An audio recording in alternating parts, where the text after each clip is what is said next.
আসসালামু আলাইকুম রহমতুল্লাহ। স্বাগতম বন্ধুরা।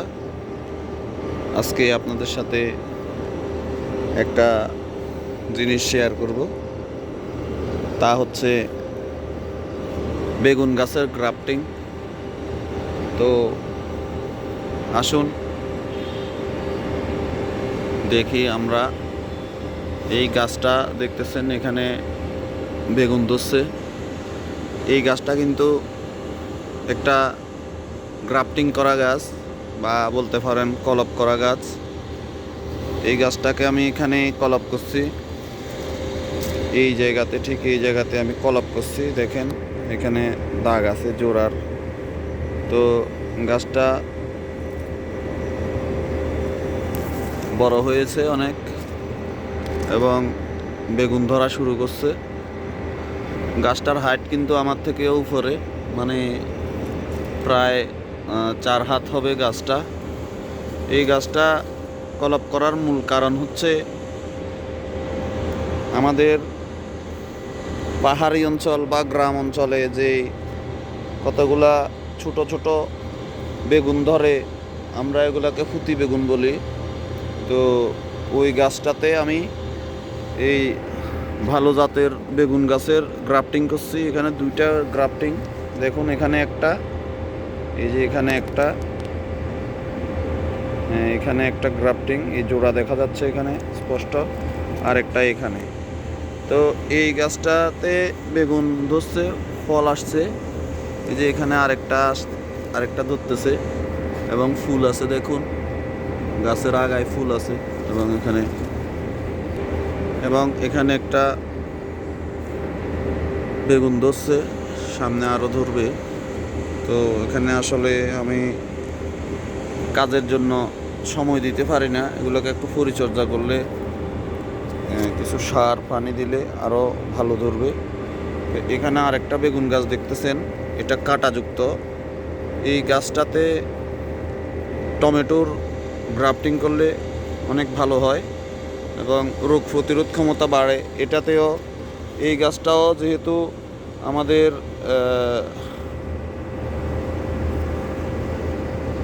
পরিচর্যা করা লাগে না, কোনো সার ফসফেট দেওয়া লাগে না, তো কোনো যত্ন লাগে না, অযত্ন অবহেলায় এই গাছগুলো বেড়ে ওঠে এবং তাদের রোগ প্রতিরোধ ক্ষমতাটা বেশি থাকে। তাই এই গাছগুলোতে গ্রাফটিং করার মূল উদ্দেশ্য। আর সাধারণত বেগুন গাছ 1 থেকে 2 বছর বাঁচে, কিন্তু এই বেগুন গাছগুলো 3-4 বছরও বেঁচে থাকতে পারে এবং অনেক বড় হয়। তো এই গাছটা দেখেন অনেক বড় হয়েছে, এখানে 4 হাতের মতো বড়, আরও বড় হবে এবং এখানে ফল দিবে। সাধারণ বেগুন গাছ, এই যে এটা সাধারণ বেগুন গাছ, এটা কলপ করা না, এটাতেও ফল আছে। এটার বয়স 2 বছর, তবে এটা গাছটা তেমন বড় হয় না এবং এটার সময় শেষ হয়ে আসতেছে। কিন্তু এই গাছটা দেখেন, সেম গাছটা, এটা দীর্ঘদিন বেঁচে থাকবে এবং প্রতিনিয়ত আপনাকে ফলন দিয়ে যাবে। তবে পরিচর্যা করা লাগবে আর কি। পরিচর্যা করলে ফলন বেশি পাওয়া যায় এবং পরিচর্যা না করলে ফলন কম পাওয়া যায়। তো পরবর্তী ভিডিওতে আমি আপনাদেরকে দেখাবো কিভাবে গ্রাফটিং করবেন। তাহলে আপনারা নিজেরাই নিজের ঘরের আঙিনায় এই গ্রাফটিংগুলো করে, এই গ্রাফটিংয়ের চারাগুলো আপনারা ছাদ বাগান এবং বিভিন্ন জায়গায়, পতিত জায়গায় আপনারা গ্রাফটিং করে চাষ করতে পারেন। গ্রাফটিং করার মূল কারণ হলো এগুলো প্রতিকূল পরিবেশেও টিকে থাকতে পারে। তো এখানে দেখতেছেন আমার মরিচ গাছ, এটার বয়সও 2 বছর। তো আমি এখানে পাহাড়ে গাছগুলো লাগিয়েছি, যার কারণে এখানে বর্ষাকালে তেমন সমস্যা হয় না। তো এখন আপনাদেরকে দেখাবো আরও কিছু গ্রাফটিং করা গাছ। এই যে দেখুন, এই গাছটা আপনারা অনেকেই চিনবেন। এটা বাংলাদেশ, ভারত এবং এশিয়ার ভিতরে জন্মে থাকে। এটা কোনো চাষ করা লাগে না, এমনিতেই জন্মে। তো এখানে একটা বড় গাছ ছিল, আমি গাছটাকে ভালো একটা জাতের বেগুন গাছের গ্রাফটিং করছি। এটা হচ্ছে লম্বা একটা বেগুন আছে, ওই বেগুনটার জাত। দেখুন কলপটা সফল হয়েছে এবং এটাকে পরিচর্যা করতে হবে, তাহলে এটাতেও অধিক ফলন পাওয়া যাবে। তো পরবর্তীতে আপনাদেরকে দেখাবো কিভাবে আপনারা গ্রাফটিং করবেন, আপনারা নিজেরাও পারবেন, এটা তো কঠিন কিছু না। এই একটা এটাও হয়েছে, এখনও এটা একটু দুর্বল আর কি। তো যখন সার ফসফেট আমি প্রয়োগ করব তখন আস্তে আস্তে গাছগুলো আরও সুন্দর সতেজ হয়ে যাবে। এখানে আমি আরও 2টা গাছ লাগিয়েছি, দেখুন এখানে এটা একটু গাছটা একটু রোগাক্রান্ত দেখাচ্ছে, তো এগুলোতে ওষুধ প্রয়োগ করতে হবে।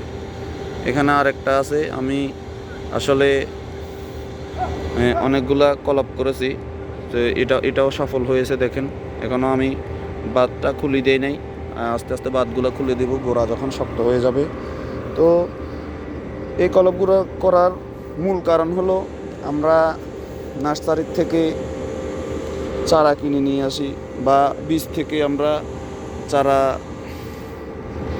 বীজতলায় চারা লাগাই, বীজ ফেলে চারা উৎপন্ন করি, কিন্তু অনেক সময় দেখা যায় বীজগুলো ভালো পড়ে না, অথবা আমাদের বীজ থেকে চারা গজায় না অনেক সময়, তো এগুলো মিস হয়ে যায়। তার কারণে আমরা যদি এভাবে নিজেরা গ্রাফটিং করে গাছ লাগাই, ফলনও তাড়াতাড়ি আসে এবং মিসও কম হয়। এই গাছটার বয়স 2 বছর, যদিও এখানে গাছটা একদম গাছের স্বাস্থ্যটা তেমন ভালো না, তারপরেও গাছটা আজকে 2 বছর। এখান থেকে এই গাছটার থেকে আমি অনেক ফল পেয়েছি। এখানেও এটাকে সার দেওয়া লাগবে, সারের কারণে গাছটা এরকম চিকন হয়ে আছে।